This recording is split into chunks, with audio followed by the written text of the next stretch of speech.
What is up, YouTube? This is Alucard AFK with another MTGO game with commentary. So we're on a standard 8-man, and I entered it with my buddy Corey, aka Degree 27, and we did pretty well.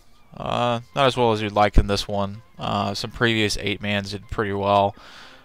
So opening hand, we have Spectral Flight, Ethereal Armor, Temple Garden, a Johnny.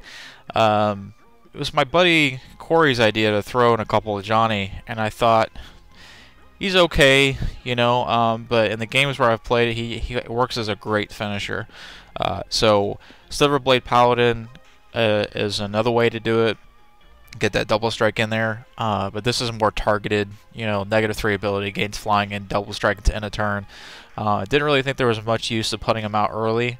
But he's pretty good there too. I mean, you can start giving him some 1/1 counters, and then of course the ultimate's pretty good. But most of the time we're going for the -3 ability. Another Ethereal Armor, Cavern of Souls, Breeding Pool. So that's pretty decent. No creatures, but we've got lands, and that's okay. So he'll bring out his own Avacyn's Pilgrim.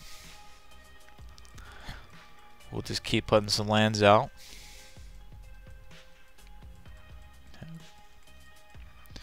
And we'll get a Silverblade Paladin. Go ahead and put him out.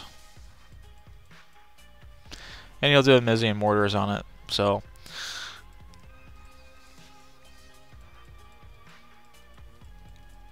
get some more damage in. Bonds of Faith, still nothing to do. See, it's just when I mulligan aggressively to get creatures, I end up with no lands, and then it's like, you know, so the hands seem pretty viable, but I probably should have mulligan and Farseek. Farseek is still easily the best card in Standard. There's going to be a lot of people that will disagree with me, but I still think it's one of the best cards in Standard. If not the best card. So it's like, you know, if you're not playing Modern, you know, Modern has fetch lands. Standard really needs the Farseek to thin out their deck. So, especially for control decks, it's the difference between, you know, what turn you bring out a Supreme Verdict or Sphinx of Relation. And so we finally get a Visible Stalker. We'll go ahead and throw him out. Go ahead and put Spectral Flight on top of him. Go ahead and put Ethereal Armor on top of him. So now when he's a 5/5 flying.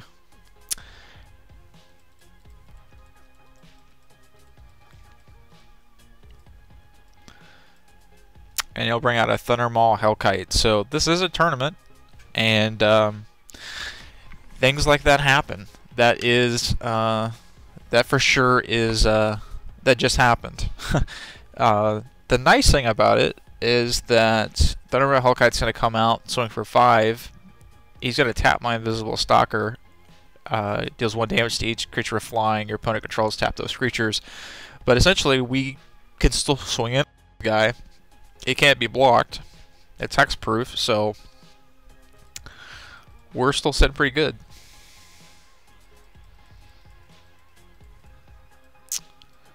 And we'll throw another Ethereal Armor on him. He's a 9/9.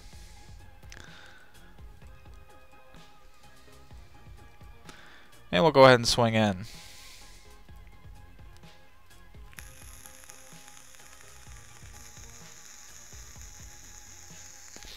And we'll go ahead and do a Thrag Tusk. Gain some life. He'll go to 16, and we're at 12. And he'll go ahead and swing in with his Avacyn's Pilgrim and his Thundermaw Hellkite. Why not, right? And we'll go to 6. And we'll pay 2 life to get Temple Garden out. And we'll play a Johnny.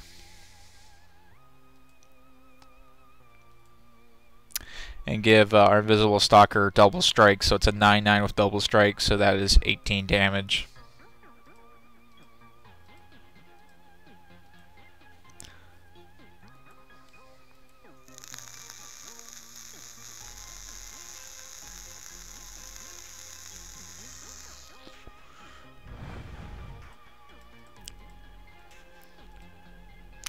So the game will end on turn 8, even with a Thragtusk and a Hellkite on the board, which is pretty sweet.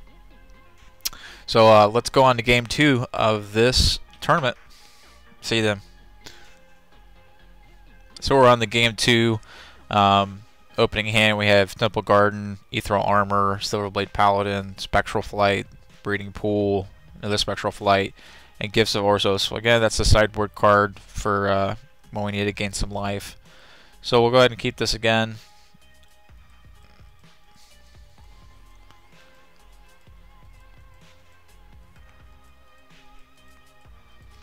Probably shouldn't have. We don't really have a white source. We do have Cavern of Souls, but Silverblade Paladin is double white, so Gift is double white or black, which we don't have black, so it's double white for us.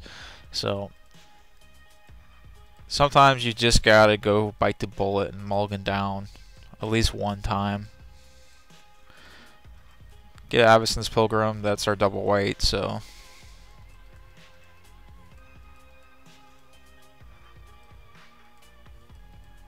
bring out Luxdon Smiter. And we'll get a Nevermore.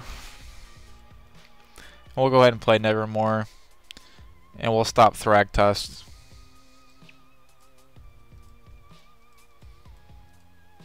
That's one thing that I just knew that he wouldn't be siding out, that he has 4 of, so. Actually not worried about Thundermount Hellkite, because he probably just has 2 in the deck. Another Luxdon Smiter. And we'll get Silverblade Paladin out. Didn't choose the Soul Bond, hoping I would get something like Geist or something to Soul Bond it with.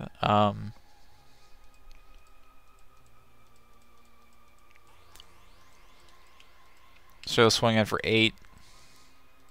And we'll go to 8.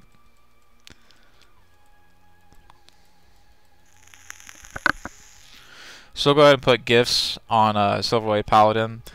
That's going to give a 1/1 flying and lifelink. So now Silverblade can't be touched because he's flying. He's a flying 3/3 now. So we'll get some life back here. We'll play our Glacial Fortress and go ahead and do Ethereal. So now he's a 6/6. First strike, flying, lifelink.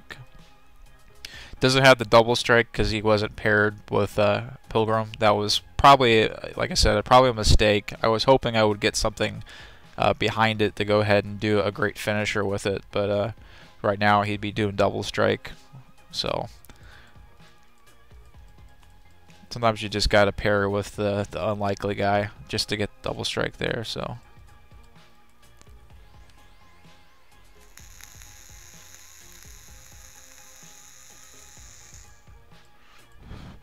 Still get us down to 6. We'll just do our auras 9, 9, 12.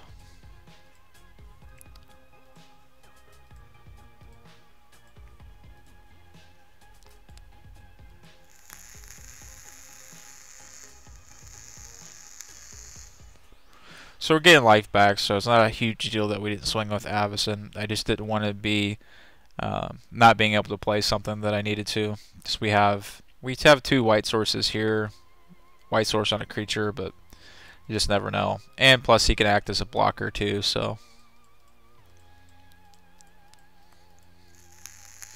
So I'll go ahead and see the game. So that was that tournament. Comment, like, and subscribe, guys. We will catch you later.